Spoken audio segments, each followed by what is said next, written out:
നമസ്കാരം. എല്ലാവരും എൻ്റെ ഇൻ്റർവ്യൂ കണ്ട് ഒരുപാട് ആളുകൾ എന്നെ വിളിച്ചു, സപ്പോർട്ട് ചെയ്തു, ഒരുപാട് മെസ്സേജുകൾ വരുന്നുണ്ട്. Thank you so much. അതിനുശേഷം വീണ്ടും സജന നൂർ എന്നെ വെല്ലുവിളിച്ചു കൊണ്ടിട്ട് വീഡിയോ ഇട്ടു.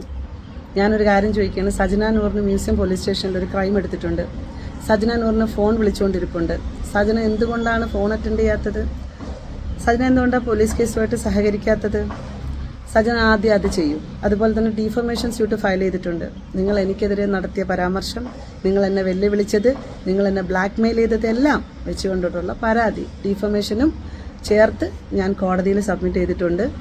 അത് 1-2 ദിവസം കഴിയുമ്പോൾ കോടതിയിലെ പ്രൊസീജിയർ ഓൺ ആയിക്കോളും. കാരണം ഡീഫമേഷന് കുറച്ച് പണിയുണ്ട്, അതുകൊണ്ടിട്ടാണ്. അപ്പോൾ സജനയുടെ വെല്ലുവിളി ഞാൻ വീണ്ടും സമൂഹത്തിൻ്റെ മുമ്പിൽ പറയാണ്. കുറച്ച് പേർക്കും കൂടെ അതിനൊരു ക്ലാരിറ്റി കിട്ടാനുണ്ടെന്ന് തോന്നുന്നു. നിങ്ങൾ ആര് വന്നാലും ഞാൻ ഈ ടെസ്റ്റ് ചെയ്യാൻ തയ്യാറാണ്.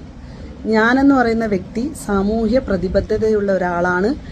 ഞാൻ ഈ സമൂഹത്തിൻ്റെ മുമ്പിൽ സമൂഹവുമായി ബന്ധപ്പെട്ട് ആർക്ക് ഞാനൊരു ഡ്രഗ് ഉപയോഗിക്കുന്ന ആളെന്ന് സംശയമുണ്ടോ അവർ വന്നാൽ അത് ഞാൻ തെളിയിക്കാൻ തയ്യാറാണ്. ഞാൻ വരാം. ഞാൻ നിങ്ങൾ വിളിക്കുന്ന എവിടെ വേണമെങ്കിലും വന്ന് ടെസ്റ്റ് റിപ്പോർട്ട് എടുക്കാൻ ഞാൻ തയ്യാറാണ്. എന്നിട്ട് ഞാൻ വന്നിരുന്ന് കുറച്ച് അന്വേഷിച്ചപ്പോഴത്തേക്ക് ഈ ടെസ്റ്റിനൊക്കെ ഭയങ്കര പൈസയാവും. ₹1 ഞാൻ എൻ്റെ കയ്യിൽ നിന്ന് മുടക്കൂല. ഞാൻ ഓൾറെഡി ഡീഫമേഷൻ കേസ് കൊടുത്തിട്ടുണ്ട്. എൻ്റെ മാനം നശിപ്പിച്ചതിന് അവരെനിക്ക് പണം ഇങ്ങോട്ട് തരുന്നതല്ലാതെ ഞാനൊരു രൂപ അങ്ങോട്ട് തരില്ല. അതുപോലെ അങ്ങോട്ട് കൊടുത്ത് ഞാനൊരു കാര്യം ചെയ്യത്തില്ല. അതുപോലെ തന്നെ ഇന്നലെ അവളുടെ വെല്ലുവിളി കണ്ടു. 3 കോടി ഞാൻ വാങ്ങിച്ചു എന്ന് തെളിയിച്ചാൽ അതിൽ 2 കോടി തരാമെന്ന്. അത് ഞാൻ വാങ്ങിക്കാൻ വരാം. 2 കോടി തരണം. ഞാൻ ഇന്നലെ ഇട്ട വീഡിയോ കണ്ടായിരുന്നു. അതിനകത്ത് സജന റസുൽ പൂക്കുറ്റി പറയുന്നു 3 കോടി എൻ്റെ അടുത്ത് ചോദിച്ചു എന്ന്. ഒരു തെളിവ്. ഓൾറെഡി 40 ലക്ഷം രൂപ നിങ്ങളുടെ അക്കൗണ്ടിലേക്ക് ഇട്ടുവെന്ന് റസുൽ പൂക്കുറ്റി പറയുന്നുണ്ട്. നിങ്ങൾക്ക് ഗോൾഡ് വാങ്ങിച്ചു തന്നു എന്ന് പറയുന്നുണ്ട്. നിങ്ങൾക്ക് വണ്ടി വാങ്ങിച്ചു തന്നെന്ന് പറയുന്നുണ്ട്. നിങ്ങൾക്ക് ഡയമണ്ട് വാങ്ങിച്ചു തന്നെന്നൊക്കെ പറയുന്നുണ്ട്. നിങ്ങൾക്ക് വേറെ എന്തൊക്കെയോ വേണമെന്ന് നിങ്ങൾ ആവശ്യപ്പെടുന്നു എന്നൊക്കെ ഉള്ള വോയിസ് റെക്കോർഡ് ഞാൻ ഇട്ടിട്ടുണ്ട്. റസൂൽ പൂക്കുട്ടി തന്നെ പറയുന്ന പ്രൂഫ് ഉണ്ടെന്നുണ്ടെങ്കിൽ പിന്നെ എന്തിനാണ് സജന മറ്റുള്ളവരുടെ പ്രൂഫ്? അപ്പം 2 കോടി സജന താ.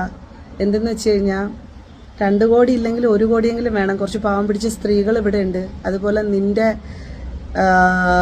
ഹണി ട്രാപ്പിൽ പെട്ട കുറച്ച് പുരുഷന്മാരും ഉണ്ട്. ലക്ഷങ്ങളൊക്കെ പോയ പുരുഷന്മാർ. അവർക്ക് കൊടുക്കാൻ വേണ്ടിയിട്ടാണ് ഞാൻ ചോദിക്കുമ്പോഴത്തേക്ക് എനിക്ക് കൊണ്ട് താന്ന് പറയുമ്പോഴത്തേക്ക് നിനക്ക് ചിലപ്പം ഫീലാവും. അപ്പം നീ അവർക്ക് കൊടുത്താൽ മതി. അപ്പം ഒരു കാര്യം ഞാൻ പറഞ്ഞോട്ടെ. ഞാൻ ഭയങ്കര ഒരു വിഷമ ഘട്ടം കൂടി ഇതിനകത്തുണ്ട്.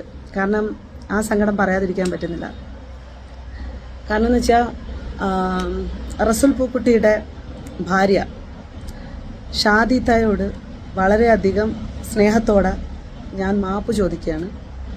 നിങ്ങളുടെ മക്കളോട് ഞാൻ മാപ്പ് ചോദിക്കുകയാണ്.